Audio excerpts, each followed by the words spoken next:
आशा करता हूँ आप सब बहुत अच्छे होंगे और अपने अपने घर पे ही होंगे, सुरक्षित होंगे। तो आज का जो हमारा टॉपिक है उस टॉपिक का नाम है GDS यानी कि ग्लोबल डिस्ट्रीब्यूशन सिस्टम। आज हम जानेंगे कि GDS क्या होता है, GDS कैसे वर्क करता है और ये जो आपका टॉपिक है ये आज के टाइम पे किसी भी आप ट्रैवल एजेंसी में चले जाएं, किसी मल्टीनेशनल कंपनी में चले जाएं, ये क्वेश्चन आपसे हमेशा पूछा जाता है कि GDS क्या होता है। तो आज हम कोशिश करेंगे कि इसको बहुत अच्छे से समझा जाए और आज के बाद अगर कभी भी कोई आपसे ये क्वेश्चन पूछता है तो आपके पास एक बिल्कुल क्लियर आंसर हो। तो आगे बढ़ते हैं। आगे बढ़ने से पहले आप हमारे वेबसाइट को विजिट कीजिए जहाँ पे आप ट्रैवल इंडस्ट्री के अलावा हॉस्पिटैलिटी रिलेटेड कोर्सेज भी अवेल कर सकते हैं।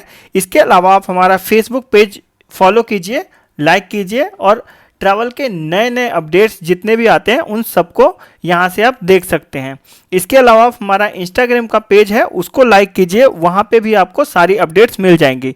इसके बाद भी अगर आपको कोई भी डाउट हो, कोर्स से रिलेटेड प्रॉब्लम हो, कोई कोर्स करना चाहते हैं या कुछ भी, तो दिए हुए नंबरों पे कॉल या व्हाट्सएप भी कर सकते हैं। तो हम आगे बढ़ते हैं और देखते हैं कि GDS होता क्या है।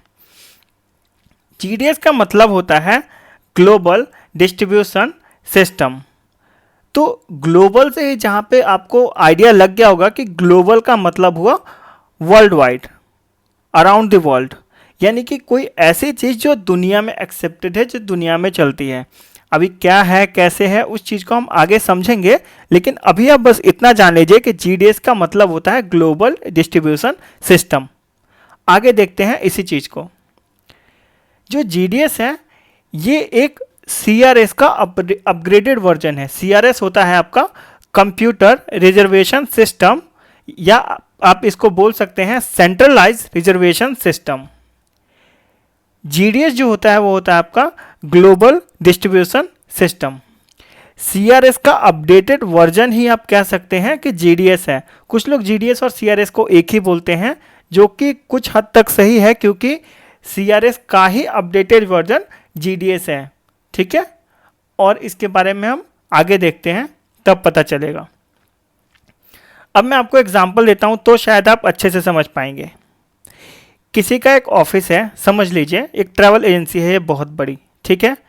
यहाँ पे इन्होंने 3 अलग अलग एयरलाइन के, airline A, airline B, airline C, in 3 airlines के CRS इन्होंने अपने सिस्टम में इंस्टॉल किए। तो इन्हें 3 अलग अलग एप्लीकेशन लॉन्च करनी पड़ेगी जिसके थ्रू ये लोग किसी एक एप्लीकेशन से एक एयरलाइन का वेबसाइट ये लोग एक्सेस कर पाएंगे, दूसरे से दूसरे का और तीसरे से तीसरे का। तो एक CRS के थ्रू आपके पास ये लिमिटेशन होती थी कि आप सिर्फ एक एयरलाइन को ही एक्सेस कर सकते हैं, और अगर आपको एक ही आइटनरी में 2 या 3 या 4 या इससे ज़्यादा एयरलाइंस को ऐड करना है तो आपको स्प्लिट टिकटिंग या अलग अलग टिकट करनी होती थी, जिससे कि कैरी करना प्लस वो कॉस्ट इफेक्टिव भी नहीं था, कैरी करना भी बहुत मुश्किल होता था और इससे बहुत सारी प्रॉब्लम्स भी आती थी। इसी का जो अपडेटेड वर्जन कह सकते हैं या फिर इसी में जो अपडेट हुआ वो हो गया आपका GDS यानी कि ग्लोबल डिस्ट्रीब्यूशन सिस्टम।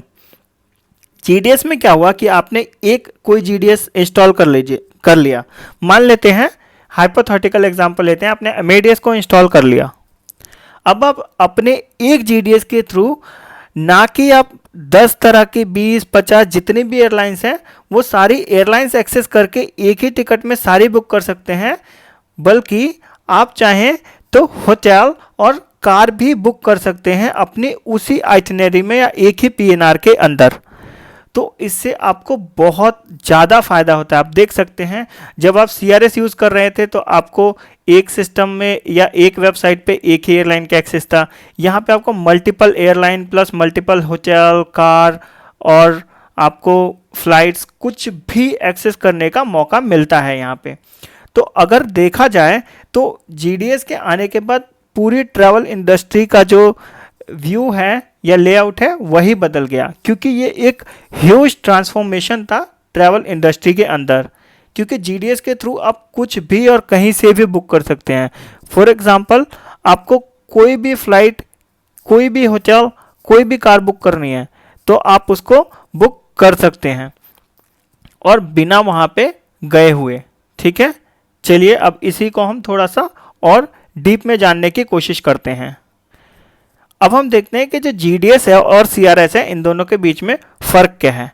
तो फ़र्क बहुत सिंपल सा है। आप चाहें तो इस वीडियो को यहीं पे पॉज करके और इसका स्क्रीनशॉट लेके रख लीजिएगा। आप ये डिटेल में लिख सकते हैं चाहे तो। इसका मैं जो सिंपल फॉर्मेट है वो बताता हूँ। देखिए CRS है, CRS के अंदर आप एक बार में एक ही एयरलाइन को एक्सेस कर सकते हैं और इसमें सिर्फ फ्लाइट्स का ही एक्सेस मिलता था। जब से GDS आया है तो एक GDS में आप कोई भी एयरलाइन एक्सेस कर सकते हैं, अनलेस और अनटिल वो LCC ना हो। आप कोई भी एयरलाइन एक्सेस कर सकते हैं। कोई भी बड़ा जो होटल ब्रांड की जो चेन्स होती हैं उनमें कोई भी होटल आप एक्सेस कर सकते हैं। जो कार सर्विसेज होती हैं लाइक लिमोजिन करनी है या फिर आपको कोई सेडान करनी है, कोई हैचबैक करनी है, आप कोई भी कार इसके थ्रू बुक कर सकते हैं। तो GDS और CRS में जो सबसे बड़ा डिफरेंस है वो यही है कि CRS के थ्रू आप सिर्फ फ्लाइट्स बुक कर सकते थे और GDS के थ्रू आप फ्लाइट, होटल, कार बुक कर सकते हैं, वो भी ज़्यादा एक्सेस के साथ। इसके जो आपका जो एक्सेस पॉइंट है वो बढ़ गया है। आप इसमें आपको ग्लोबली आप किसी भी एयरलाइन को बुक कर सकते हैं। थोड़ा और इसके बारे में हम आगे देखते हैं। जब हम GDS को यूज़ करते हैं तो क्यों करते हैं, उसमें कुछ तो खूबियाँ होंगी। तो उसके कुछ ऐसे फीचर्स जो कि CRS में नहीं थे, इसमें यह है कि आप एक जगह बैठ के किसी भी जगह से किसी भी जगह की फ़्लाइट बुक कर सकते हैं। मैं एग्जांपल के लिए बताता हूं आपको। जैसे आप DFW जो कि USA की सिटी है एक, डैलस फोर्ट वर्थ से आप अटलांटा जाना चाहते हैं, कोई आपका पैसेंजर है, उसे ये ट्रैवल करना है। ये ट्रैवल उसके लिए तो डोमेस्टिक हुआ, लेकिन आप तो यूएस नहीं जा सकते हैं, आप तो यूएस में नहीं बैठे हैं, तो आप उसके टिकट बुक कैसे करेंगे। तो उसके लिए आपका जो GDS है वो काम करता है। आप GDS के थ्रू कहीं भी बैठ के किसी भी जगह से होटल, कार या फिर फ्लाइट बुक कर सकते हैं किसी भी रूट के लिए। कार, और यहाँ पे आप देख सकते हैं कार और होटल है, इनके लिए भी सेम है। आप कार भी कहीं से कहीं के लिए बुक कर सकते हैं, लाइक किसी भी एयरपोर्ट से किसी भी होटल के लिए, या पैसेंजर चाहे तो कितने भी दिन के लिए कार बुक कर सकता है आपके थ्रू। ठीक है, होटल रिजर्वेशन का भी यही है कि अगर आप होटल रिजर्वेशन करते हैं किसी पैसेंजर के लिए तो आप उसमें पैसेंजर के लिए दुनिया का कोई भी होटल बुक कर सकते हैं, अनलेस और अनटिल वो GDS पे अवेलेबल है जब तक तब तक।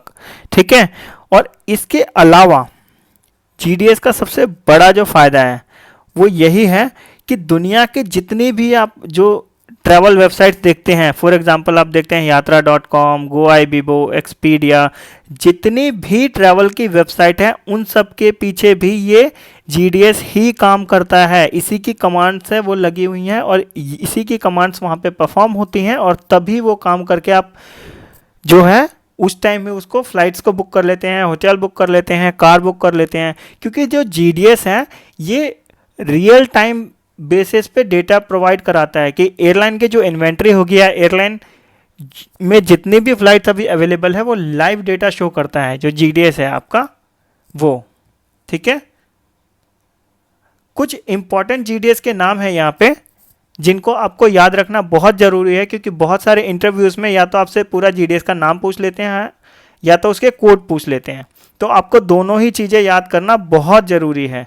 जैसे 1A Amadeus, 1E civil aviation of China, 1G Galileo international, 1P Worldspan, 1V Apollo.